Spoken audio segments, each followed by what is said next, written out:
Welcome sports fans to GenX Classic Sports, where we bring the nostalgia of our sports-filled youth into the present day. Do you remember when football players wore stickum? Do you remember when the NBA played defense? Do you remember when Wrigley Field turned on the lights? If so, then this podcast is for you. Grab your favorite retro jersey, crack open a cold one, and let's stroll down memory lane together. We're here to discuss iconic sports moments, teams, and athletes from our generation. This is GenX Classic Sports, sports talk for Gen Xers, by Gen Xers. Hello everybody, it's Shon, Enis, your host. One of the things I realized when editing this episode is that I didn't have the recorder on fast enough to catch my own introduction originally of Wayne, so I'd like to remedy that right now.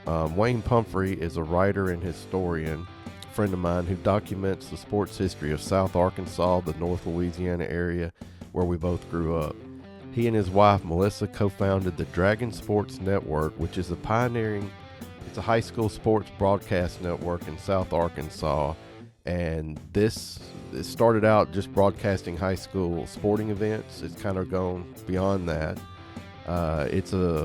They really pioneered the use of technology to bring sports over the internet to fans who couldn't make it to the games and so forth. They've generated with the DSN well over 1 million views from a global audience. They've had people listen from countries overseas. Wayne has produced and created record books, newspapers, articles, press guides, and broadcasts, pregame shows, coaches shows, documentaries, and soon-to-be podcasts about life and sports in South Arkansas and North Louisiana. He was the voice of Junction City High School sports for over 20 years. The gas house game in the 20s, 30s, and 40s. And I've heard all these stories. Dizzy Dean, I say 20s, probably late 20s, 30s, somewhere in there, to be exact. But, I heard these stories and I knew about them. And the other thing that was very helpful was the Clayton Parish bookmobile. I would check out books because I'd hear these stories. I'd go in there. Do you have a book on the St. Louis Cardinals? Yes, and I'd get it and go read it. And I love that. We didn't have ESPN. Now you can get a sport by the second. What I'm holding in my hand, cell phone. You wait for the 5:30 news, so about 5:45, 5:48 to be exact. Here comes sports. Yeah, and I think it's hard for young people to understand the influence that media had on whether you were a fan or not, what sport you liked, how it was covered. We grew up in the era of newspaper and the 5, 6, and 10 o'clock news. And if you didn't hear about something, first of all, you only read the newspaper in the mornings. I know up north there were plenty of, in bigger southern cities, there were plenty of places where you could get your newspaper maybe in the afternoon. But you and I were not on a 24-hour-a-day news cycle, certainly not for sports. If you read about yesterday's game at 7 o'clock in the morning and you didn't hear another peep about sports, unless you might have caught something in the car on the radio, you didn't hear another peep till 5 or 6 o'clock. And then if you didn't hear that, you had to wait till 10 o'clock to find out and that didn't matter what sport or what athlete or anything else. That was our news cycle. Let me say two things here, and you're going to know what immediately we're talking about. Sport Magazine and Sports Illustrated. And those were a big deal. I mean, Sports Illustrated being on the cover of it, that was a big deal. And the articles, you hear people joke about, well, I bought Playboy to read the articles. You actually bought Sports Illustrated to read the articles because there were great writers in there. Yeah, and I think that's a timely topic too, knowing that they just went out of business print-wise a couple of weeks ago. Yeah. You and I are talking about something that's extinct now. Yeah, there's no more Sport Magazine. If you remember Sport Magazine, I think even sponsored for a while the MVP, and I can't remember. I don't want to say. I'm starting to get a little confused with basketball or the NBA or MLB, but the MVP. They kind of sponsored it, and they got a car, and they got their picture in Sport Magazine and stuff like that. And, that, like I said, it was a big deal. And getting those magazines, even if they were old, I could get them off the bookmobile. hey, you got Sport Max? Yeah, well, we got this from last. I didn't care. I wanted to read it. Yeah, and those were weekly magazines, full color weekly magazines that covered, they had to think about how much stuff was in one issue of Sports Illustrated or Sport. They had to cover all four major professional sports plus college sport, and that was a big task to do in a weekly magazine. You don't hear much of now as you used to, except for 3 races. Horse racing was big. Well, that's a good one.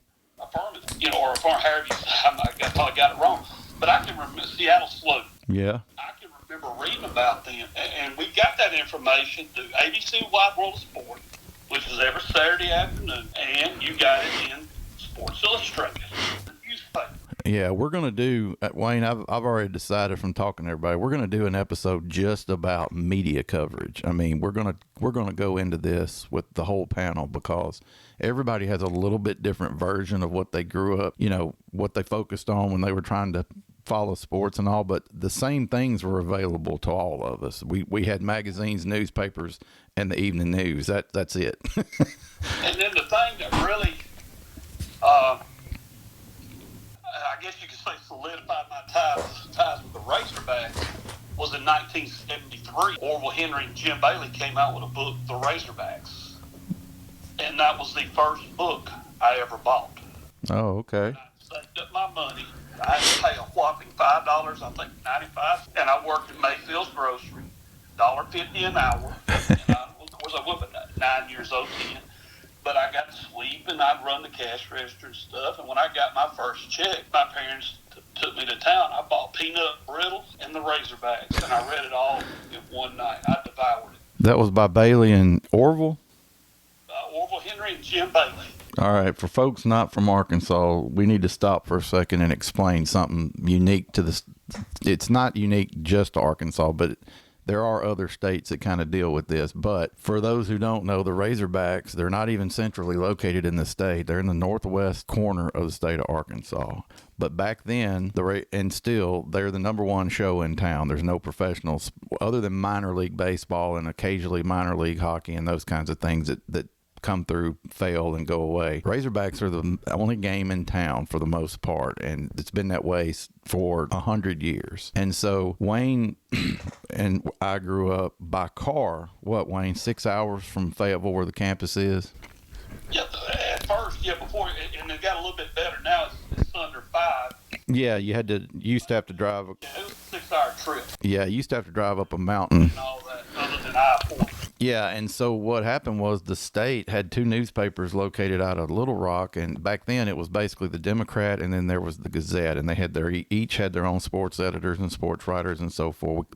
Later on they went to have what they called the newspaper war, but that's another time to talk about. But what's interesting that Wayne says is even though we were on the very southern tip of the state, and they're in the very northwest tip of the state, 6 hours away by car, that paper hit every day all over the state because, like I said, it was written out of the central part of the state, and people hung on every word. During football and basketball season, they hung on every word that these guys wrote. And Orville Henry's kind of the GOAT because he had so much access to Frank Broyles, the football coach and athletic director. So I can remember being in school. And boy, Wayne, this is something else. Kids don't know about going to school and just grabbing a sports page out of the library when they have a few minutes to kill. I bet that doesn't happen at all anymore. Oh no, I guarantee you don't. But Shon, that's how I got to read the Gazette. The Gazette was the paper at the time. But I think the Arkansas Democrat, I think was an afternoon paper. Yeah, it may have been. Because later on, when I was in high school sport, top 10 high school football games, and I remember one year, I believe it was 1980, it was Kansas City and Spacover. So we all thought, oh man, we're in. I don't want to keep calling Democrat Gazette. We're in the Gazette, and it's top 10. But that's the way it was then. Yeah. Back in the early 70s, you got that one college football game usually, and sometimes, very rarely, 2, but usually 1. And ABC College Football. And, of course, Keith Jackson was just starting to roll in. He was doing Monday night, and he became the college football voice for ABC. The Razorbacks, they're going to be on TV. And I know people will think, wow, this is crazy. but that was a big deal. That was almost like a holiday. Yeah, that's another thing. Yeah, I don't think anybody can relate to that anymore whatsoever, because you can literally watch every team. Every D1 team is on, and beyond D1, D1 AA that we used to call it, now the championship series or whatever. They are on. You just pick a streaming service that carries that stuff, ESPN Plus, whatever it is, and you can catch pretty much any game. What Wayne's talking about is nationally, there were about 2 games a week. That's it. And so if your team and who are they going to play? They're going to play or broadcast the teams that have some kind of national appeal because of where they're ranked, or my opinion is a lot of times they try to pick good rivalry games, of course. And so for all you listening that don't know, there's a whole other story to be told someday about the 1969 game with Texas and Arkansas and all that. But basically, Wayne and everybody else where we grew up were reading about events at the flagship school for the entire state, 6 hours away, in school, Monday mornings or whatever, when you could go to the library and get the Gazette, and you're reading the recaps. All the people who wanted to are reading the recaps of the games. That's a very unique situation, I would say, nationally. Yep, and Shon, think about this. You grew up in an era of rivalries. Yeah. And, I mean, just off the top of my head, the ones that stood out, USC, Notre Dame. Yeah. LSU, Alabama. The ones we kept up with, especially Oklahoma, Texas, is number 1 on our list, as far as my family and I, and a lot of my friends, Arkansas and Texas. Yeah, and the truth is that nationally, those were pretty much the only games that were on. I mean, that's it. If you were a 15th ranked team playing just whoever on your schedule, you weren't going to be on TV. There plenty of teams never made the national telecast ever in a season. Plenty of teams. I mean, I didn't know there were schools other than, Texas and Alabama growing up, because that's about all that was on TV a lot of times. Yeah, I can remember, I know this, Ole Miss, you would hear, because the games and teams we saw, this came off the 1960s, and Frank Broyles, of course, in the 60s at Arkansas, it was a national program, and Ole Miss under it was Johnny Ball. So you had LSU. Bear Bryant at Alabama. Yep. So in the 70s, you got these games. ABC was going to show it. Going to a bowl game back then, a big deal. Of course, the only bowl game that mattered as far as Arkansas fans are concerned, Cotton Bowl. Yeah, that's when the conferences were aligned with certain bowls, and you knew that's where you were trying to get to. And so everybody could plan for that or whatever, and the TV people could plan for that. And yeah, it was that atmosphere, it'll never be done again. It was totally lightning in a bottle, because we'll never go back to that. We already know that. Yeah, you had the Pac-8, which became the Pac-10, Pac-12, and you might as well say it's gone now. The Rose Bowl, they got the winner of the Big Ten. The Big A had the Orange Bowl. Yeah. Cotton Bowl to the Southwest Conference, and the SEC had the Sugar Bowl. Yeah. And everybody played in it. And New Year's Day, especially if you were playing it, was a big deal, because you have a bunch of football. And think about what I'm saying. Just now you got 6, 7 bowl games on New Year's, maybe more than that. Oh yeah, I remember even in the 80s, Wayne, there were teams that I would just read and see highlights of, like, I'm just going to throw one out there, say Penn State. I never got to watch Penn State really play. I had to wait till the bowl season, and they would be in one of those Orange Bowl type matchups, or Rose Bowl, or not Rose Bowl, but Orange Bowl or something, because they, you had the Hurricanes, you had Penn State, you had all these kind of marquee teams, and if you lived in South Arkansas and they did anything quote unquote regionally, you weren't going to watch any of those games. You just weren't. So you were going to see SEC and Southwest Conference type stuff. So it was a treat when.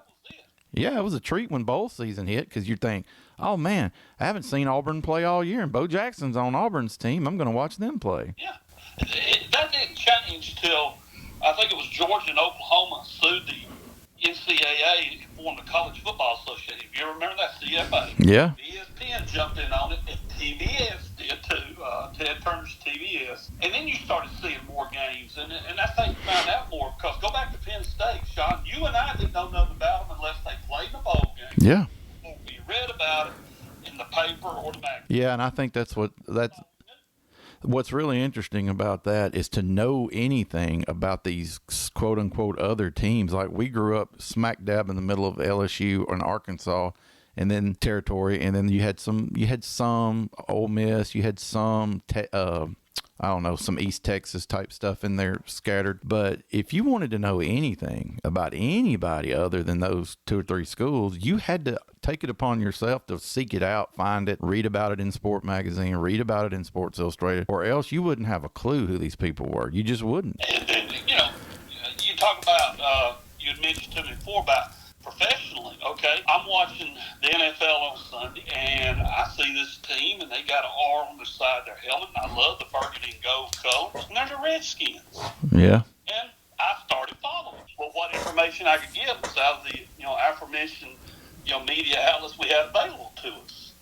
And then let me throw a name at you that helped develop, I'll put it this way, my sports world. I'm sure you heard of this guy. His name was Enis. Yeah. And head coach, basketball coach, University of Arkansas. And then the next thing you know, I'm hearing the names Ron Brewer, Marvin Deff, and of course the legendary Sidney Mott. And let me say it like this, my sport opened up a little bit because they started showing college basketball. Yeah. And then Channel 7 started showing Razorback games on a tape delay basis. And that was heaven. The problem was getting Channel 7. And the push down here was how can we get channels? We want channels that are showing the game. You could only catch it, when the weather was just right. You could pick up the signal a little bit. Of course, we went and bought one of those big rotary antennas. Yeah, but you still couldn't get it. Clearly. No, you couldn't. That's hysterical. Just enough you could watch some of it. But then when NBC, I believe it was NBC at first, showed some of the NCAA basketball tournament. Oh my gosh. Yeah. That was something else. Yeah. It was a big deal, and now you can see just about every game of March Madness. I'm telling you, man, I get more fired up every time I think about doing the media episode where we're going to talk about the 3-channel days. I can't hardly stand it, man. That's going to be one of the most fun discussions to have, is everybody's memories of the three-channel days and what that all entailed.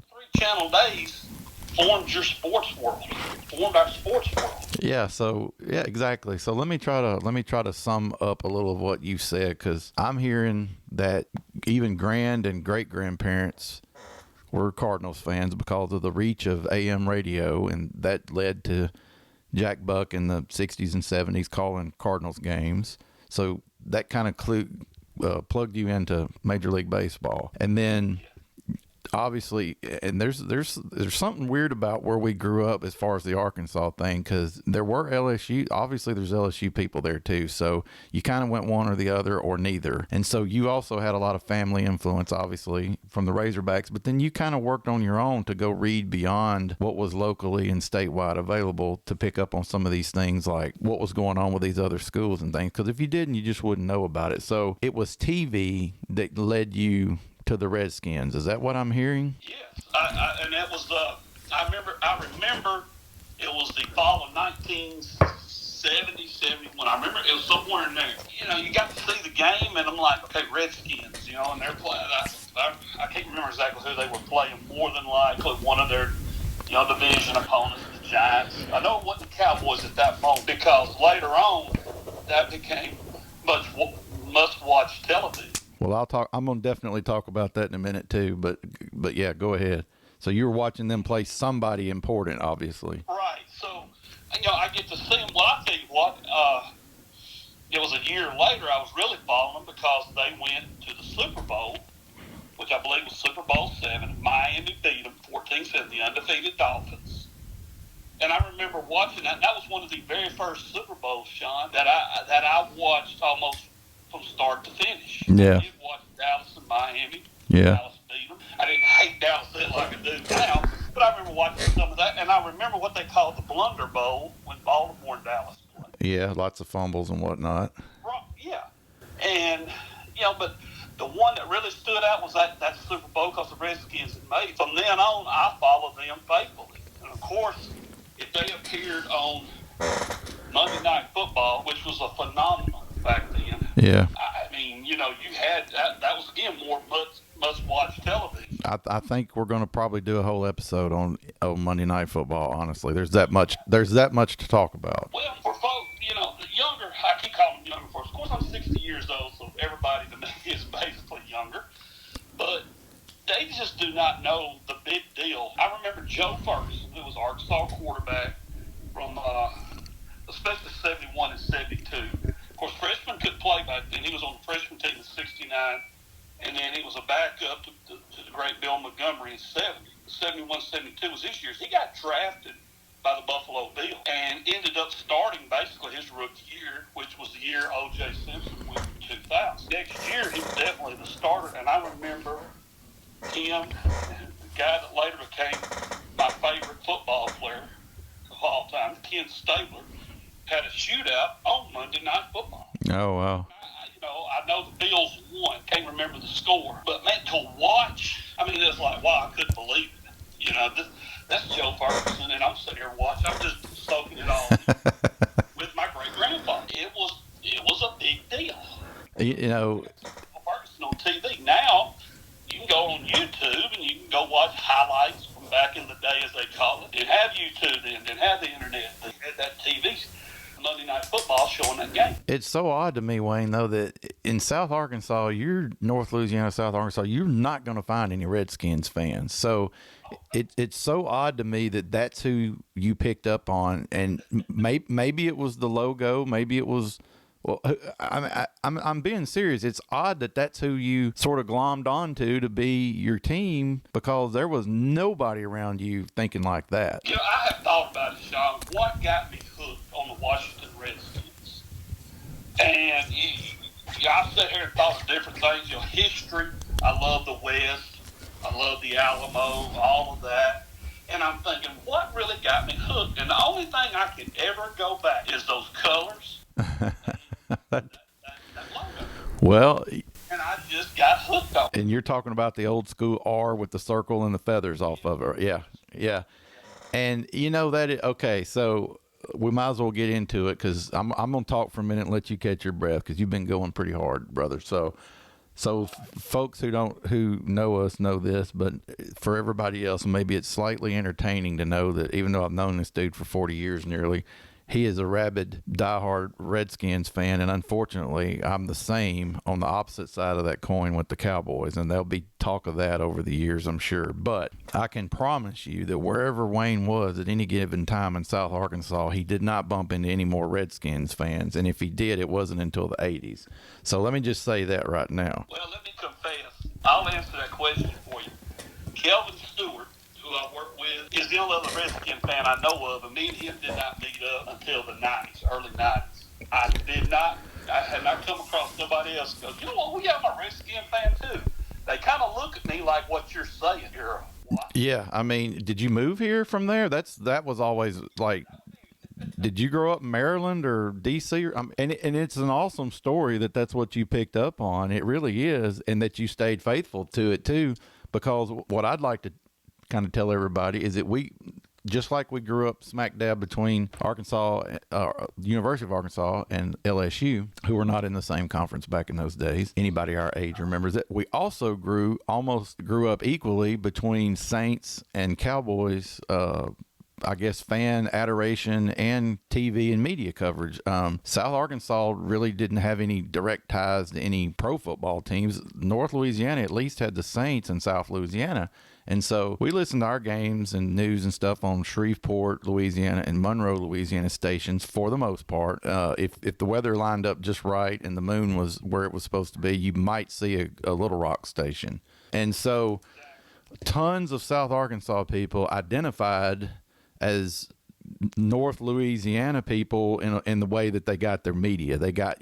My family subscribed to the Shreveport Times, Wayne. I remember that. And the Times, I'm doing my research. I research on the site. Of course, I was doing that before the DSM, but we use my research on DSM broadcast.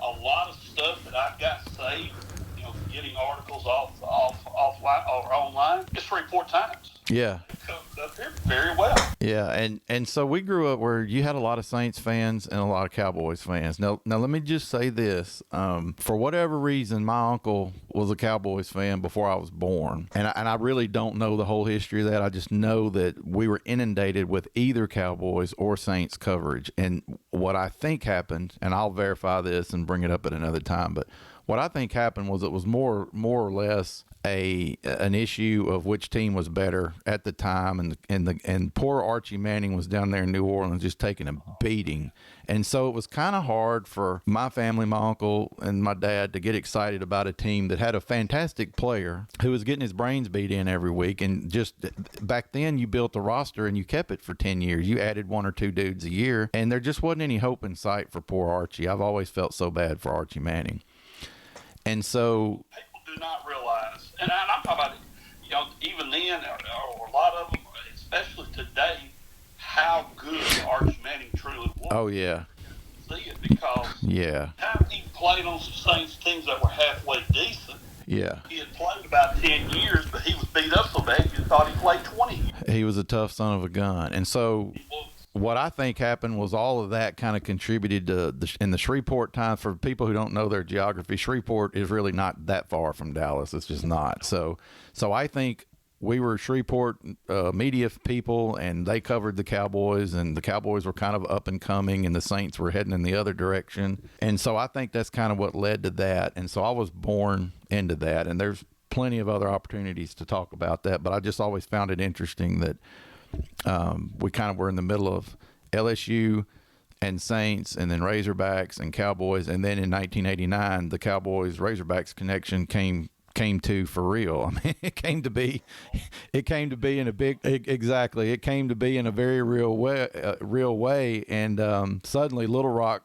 kind of did have a team to pull for. And I mean, anyway, people may disagree with that, but that's kind of what happened. So yeah, so my background goes back to that, and to the Cowboys that way. And that was actually what I was going to say is and I'll tell different tales on each episode as long as we're trying to get this first question out of the way, which is what pulled you in the first place. But if one of the things about this that I find fascinating too is the power of the individual athlete to do this to kids. And so because of all the things I've already mentioned, though, it could have just as easily been Archie Manning, but I was absolutely fascinated with Roger Staubach. I just was. He was almost like a superhero to me. And that's the way the media portrayed him, Captain America and all that kind of stuff. But my family loved this guy.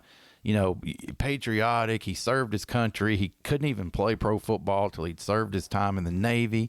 He was a Heisman Trophy winner. And so my whole thing getting into really, and Wayne, it's the oddest thing, as much as I love football, I just kind of hopscotched college football. I really believe I was kind of a victim of the Hogs LSU thing. And I think it burned me out to where I didn't really die hard follow either. Now, I follow both of them now. I'm not going to live in a state and not support their team, okay? And I've got lots of family that are big-time LSU fans and in-laws and all that, so I don't pull against either one of those teams, honestly. But I kind of I just sort of leapfrogged over that myself and went straight into pro football. I just did, and there's no explanation for it. I was 5-6 years old when I remember watching pro football, and I'll be specific about that probably in other discussions. I really believe that individuals back then had the power to pull you in, and I think Roger Staubach is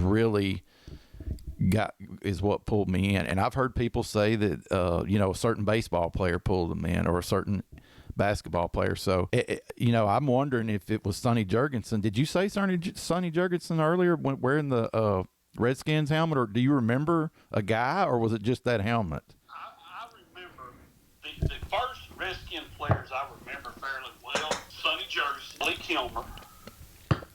Both of them were quarterbacks. Now Jurgensen, if you remember, Vince Lombardi coached the Redskins for 1 year before he came down. He got cancer. Got cancer, yeah. His quarterback was Jurgensen. Yeah. George Allen took over. It ended up going with Billy Kilmer. Yeah, that's crazy. It was crazy that, I never did really understand the whole story. Well, I know Jurgensen got hurt. Like, back then, if you got hurt, you came back, you still had your spot, so to speak. Oh, yeah, you definitely. That was one of the rules. or unwritten. Yeah. You didn't lose your job to injury back then. You just didn't. Larry Brown was another one I remember. And in the mid-'70s, the rookies on the Redskins was a big deal. But they drafted a rookie named Mike Thomas, I believe, out of UNLV. And he ended up, I believe, getting rookie. And, of course, Ken Houston. There was some more now. When it got into the 80s, that's when some of my favorite Redskins of all time came along. One of them being, of course, Darryl Green. Yeah. And John Riggins. Yeah. Yeah. You know, those guys. But I got a story for you. Now, you talk about Cowboys and Redskins. Going briefly there. I wrote a story titled "My Hero Was Always a Cowboy." My great-grandfather had a huge influence on my life. And, of course, sports, too. And he knew that I loved the Redskins. That was my team. I'd always talk to him about it. Well, when Monday Night Football would come on, he usually watched up till halftime. He'd watch the halftime highlights, and then he'd go to bed because he and my great-grandmother were early risers. There were people that, came through the Depression, and you got up early and got to work. And having a farm, they were up by 4 o'clock, 4:30 to go. Oh, of course. When the Cowboys played, he watched the whole game. Really? Years later, I was sitting there. You and I, in fact, were working on some paper together that we did. And I'm sitting there kind of making notes about things I want to write about. And I got to thinking about that. And I came to the conclusion, and I know 110% I'm right. He was a Dallas Cowboy fan, but he would never. Oh, He just could not. He loved me to death. He didn't want to. I see what you're saying. He didn't want to rain on your parade. Hurt my feelings. That is incredible, dude. I've never heard you say that.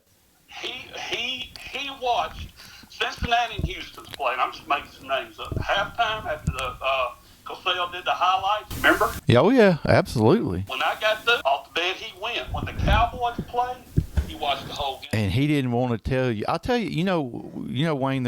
One of the reasons that guys that age, I think back then, gravitated towards the Cowboys, it's probably Tom Landry. Because he was a World War II hero, and those guys mostly served, you know what I mean? I mean, there was a real patriotic vibe around a lot of those coaches and players, Ted Williams and all these different athletes.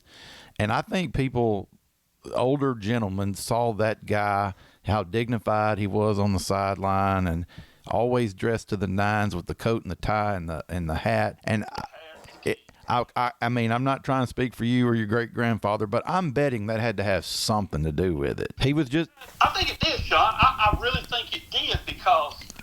go back to what you said about Staubach. Yeah, same deal. I said this. My wife, if she was in here right now, she would tell you, oh, Lord, he said at least 1 million times during football season. Clock management in the NFL college is horrible. It's horrible. It's the most... Oh, my God. Yeah, I guess we'll have to do an episode on that. We could. How the game has changed in some areas, that's one of them. But you let anybody, especially my Redskins, play the Cowboys, and Dallas is trailing by 10, 14 points, and they just did the 2-minute warning. Yeah. You didn't get up and say the game was over. Right. Tom Landry and Roger Staubach were on that sideline over there, and if anybody could make 2 minutes turn into 22 minutes, it was those two. That's true. And I got to give them credit. And I never played the game. They executed the game.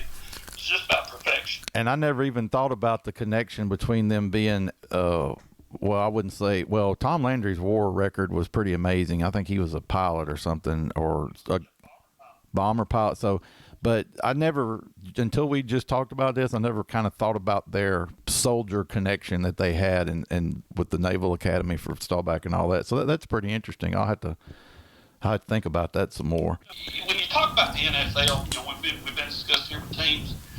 I say this a lot, and I stand by it. There's a lot of things to help make the NFL what it became. Yes. You talk about the AFL and the NFL, all of that in the 60s. But for people like you and I, right, 1970s made the NFL. Yeah, I think so too, for sure. And it ended up leading to what we've got now, and you can watch every game of whatever team you support.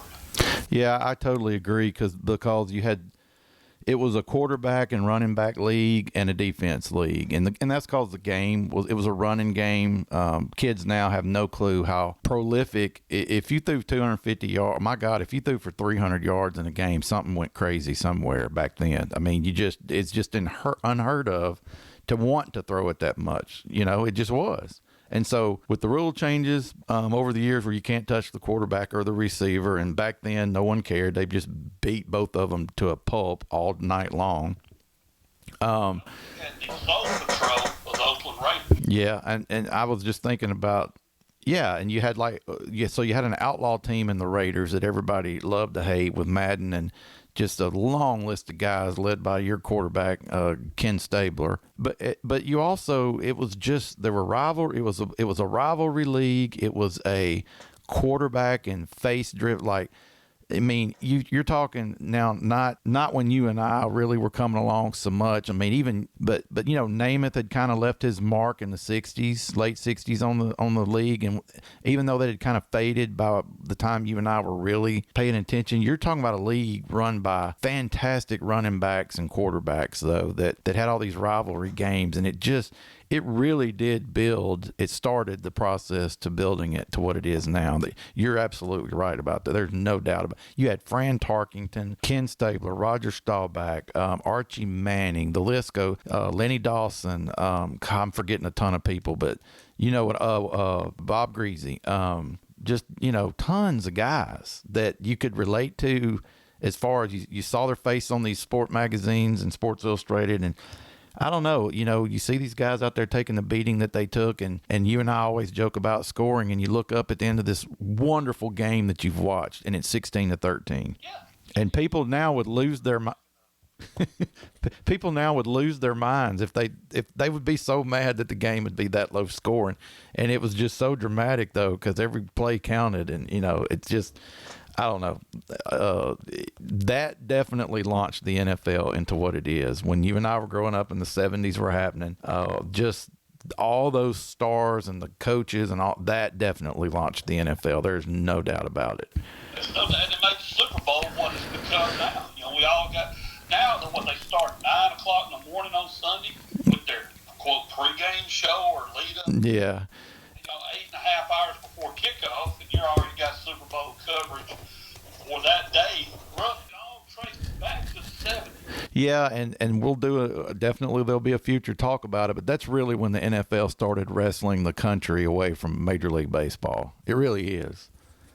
The 70s was to me, the 70s was the last decade of baseball having a pretty good grip on the youth and the country as in general. I think the grip started loosening to college football and pro football when the 80s really kicked up. The 70s set the stage for it, and then the 80s really kicked the door open. Well, there is a movie by Oliver Stone, who some people like, oh Lord, I like Oliver Stone. I like a lot of his movies, but one of them is called Any Given Sunday. Yep. And in it is Al Pacino and Jim Brown. They're sitting at one of those kind of club places after getting quiet, and they're sitting there talking. Well, they can hear highlights and stuff in the background on the TV, and they look up, and it shows some football highlights. And I remember, I believe it was Jim Brown looked over at Al Pacino and said, the first time, and it might have been the other way around, the first time we stopped the game to go to a commercial, that changed everything. Now I'm paraphrasing a lot of it, but his point being, television changed it all. Football, and think about it, with the 70s like we're talking about, that was a big deal to watch. You could just about put it in a time frame, half hours, football. Baseball, you didn't know because pitchers could take their time. True. Man going out there, the pitching coach going to the mound, all of that. That's true. And it takes a while. Think of the great Boston, I believe, Cincinnati game, a World Series, I believe it's game 6, 75. Strisky hits the home run. Yeah. That game lasted, what was it, 6 hours? It was something crazy like that. I don't remember. Yeah. Yeah, it's really interesting how baseball really does kind of suffer from having I don't know what you would call it, an open-ended time limit, so to speak. I mean, we know a pro football game is going to last 3 hours because of commercials and all that, but eventually the clock strikes 0. Well, it doesn't in baseball. And that does make it does make for its own drama for sure. But all right, so let me kind of recap a few things, because we've been going 42 minutes or more. So let me get the Wayne Pumphrey story straight here. So Jack Buck, you remember Jack Buck yourself, but you know your family went farther back in time with the Cardinals than that for sure. And that was because of AM radio. Yeah, and you personally remember it back to 73. You remember buying a book about the Razorbacks, and you definitely were on the path to reading pretty much daily. I'm assuming during football season, Razorback stories from the big journalists of the time, right? Right. And then give me again about what year it was when you became Mr. Redskin. I'm going to say the 1971 season. Okay. That's the year. That was I believe, their second year under George Allen. Okay. If I remember correctly. Okay. And he had turned them into winners. And of course, they've been suffering. And of course, one name I left out. Let me throw it in here real quick. Charlie Taylor. Yeah, oh yeah, definitely. You got to mention him. Remember, man, getting hooked on him. So, naturally, I'm trying to find out everything I can. Newspaper at the library. Of course, the Eldorado paper we got in. Yeah. You're not going to have a lot of coverage on Washington Redskins, naturally. No, you're right. I'll say this quickly, and we'll wrap up this episode here in a minute. But one of the things that we talked about a couple of days ago on the phone, we were talking about this. One of the things I realized that you were absolutely right about, that I had forgotten, is that I think what really made the Cowboys-Redskins rivalry at least kick off was that George Allen did a masterful job of always convincing the Redskins they were the underdog. And they did have a better team a lot of times. But I think he convinced them that the world loves the Cowboys and they hate you guys. And they played with such a chip on their shoulder. They were always the underdogs. They always wanted to beat the glamour team. And he did a masterful job of keeping them stirred up and making that rivalry really what it was, in my opinion. I agree. George Allen, when I started liking the Redskins, he helped me become even more of a Redskin fan. Well, a diehard. Let's just say that. And his famous quote, 40 men together can't lose. Yeah, I mean, he knew how to get the most out of somebody. And I tell you what, if you want to see something or know more about it, you're like, okay, what's he talking about? Find out a little more about it. NFL Films in the early 2000s did a series called Lost Treasures. Okay, yeah. Footage they had shot, Shon, that they wasn't sure why they shot it, and then they go back and look and go, man, this is great, glad we did it. They did one on WFL. One of them they went to a Redskin training camp. George Allen's coaching early 70s, 71, 72, 70, somewhere in there. And it's called 3 Cheers for the Redskins. Yeah, I remember that. Okay. I mean, you don't have an NFL team do it yet, parade. Now, you don't team do it. No, no, you don't. Had these guys in the locker room. Yeah. Giving 3 cheers for the rest, pumping them up. Yeah, that's when they had the band and all too, man. They had a brass marching type pep band in the stands. Oh, and one of his players in there, Darren Talbert, mentions that he loved hearing Help to the Redskins. Well, I mean, it probably reminded those guys of high school and college ball, if you think about it. Of course, like they all said, if he had told us to stand on our heads, we'd have done it because we were winning. Yeah. Nothing silly. Exactly. If it works, you don't question it. Exactly. Yeah. And, all of that helped me become a big Redskin. And, of course, the Razorbacks, I mean, we live by radio. We're talking Bud Campbell was probably the first one I remember. I know Dave Woodman, but in 78, my all-time favorite announcer took over. His name was Paul Enis. Yeah. And that's all she wrote after that. DSN, Shon, you'll notice sometimes Jake and I would make a little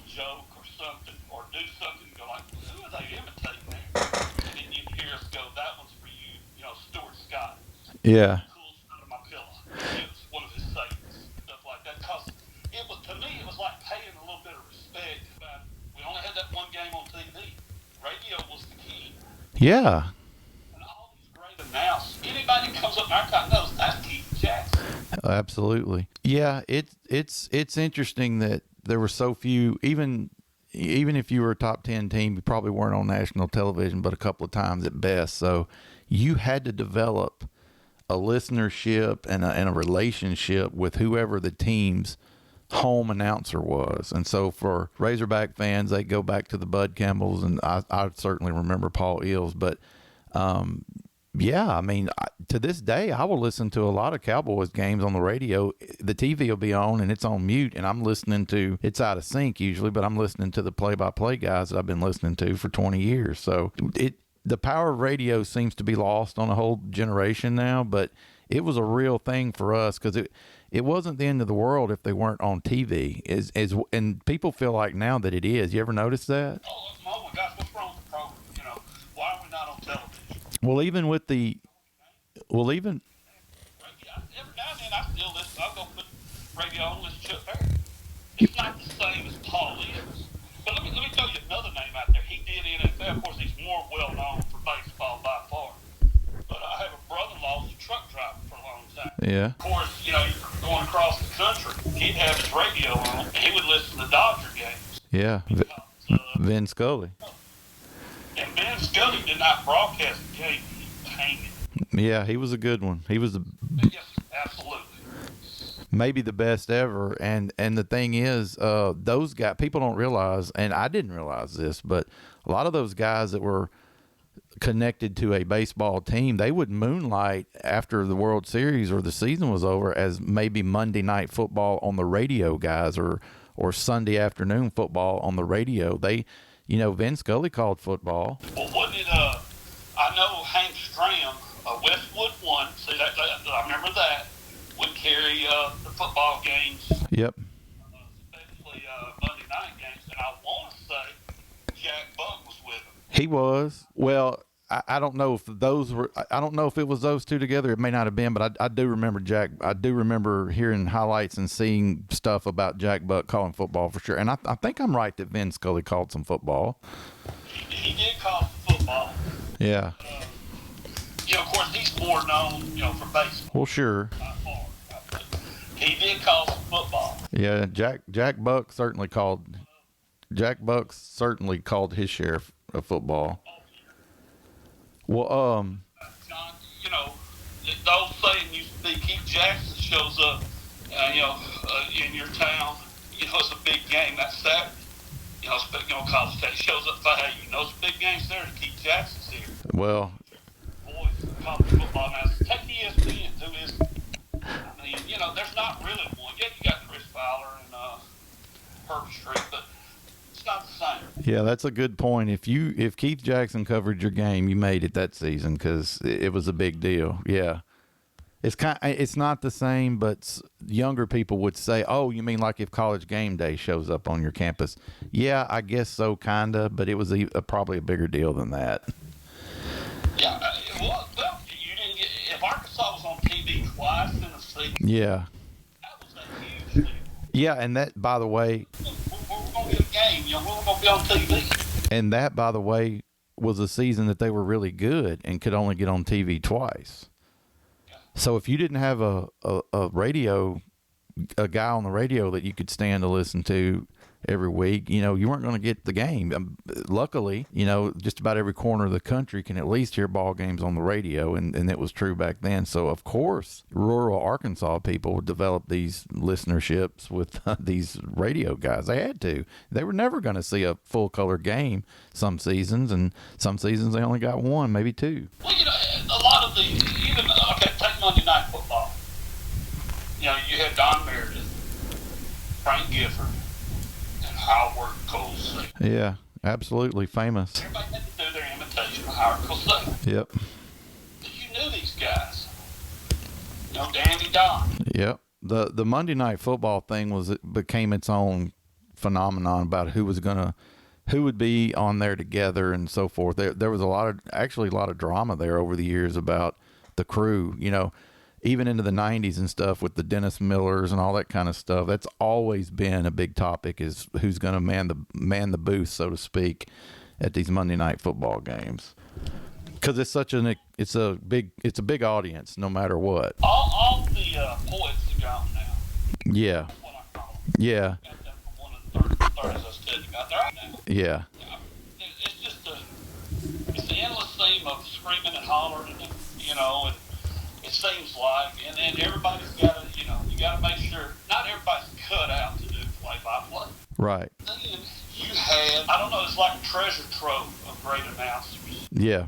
Well, it was certainly an art to it back then, and I don't know. It's probably not taught like it used to be. These guys probably, I don't know. It's just different. It really is. I think they were aware of the power that just talking about the game carried with it, and now I think these guys, and I don't blame them, but I think they naturally know it's such a visual thing now, and it's not necessarily their voice or the story they tell verbally that's gonna, you know what I mean, gonna get people there. One of the very first hockey games I ever watched was, you know, USA versus Russia. Yeah. Yeah, just listen to it. The Al The Al Myers in the last 10 seconds of that, what he does. Yeah. Let the ending tell the story without him sitting there saying, "Oh my gosh, you know, yeah, all he does, do you believe in miracles?" Yeah. Yes. And just what he does. One of the last, I put him in there. I really like the way he did games. Yeah. I remember going to a game in Little Rock, Arkansas Baylor game in '85. And we taped, because I had to tape every game that when they were on TV. You know, when we finally got a VCR. And I was one of the first ones I ever taped. I had to go back and watch it, and I love how he said hogs. He didn't say hogs. He said hogs. Hogs. They're hogs. The hogs. But Michael's, I mean, I love his style. Yeah. Yeah. Now he's criticized for not, I don't know what they want out of him. I thought he always did a good job. I did too. Well, Wayne, we've been going 55 minutes, man. I think we're going to call this an episode, dude. Thank you for joining us on GenX Classic Sports, where nostalgia meets the thrill of the game. Tune in next time for more insightful discussions and memorable moments, brought to you by Pine Street Productions. Until then, stay passionate about sports and keep the memories alive.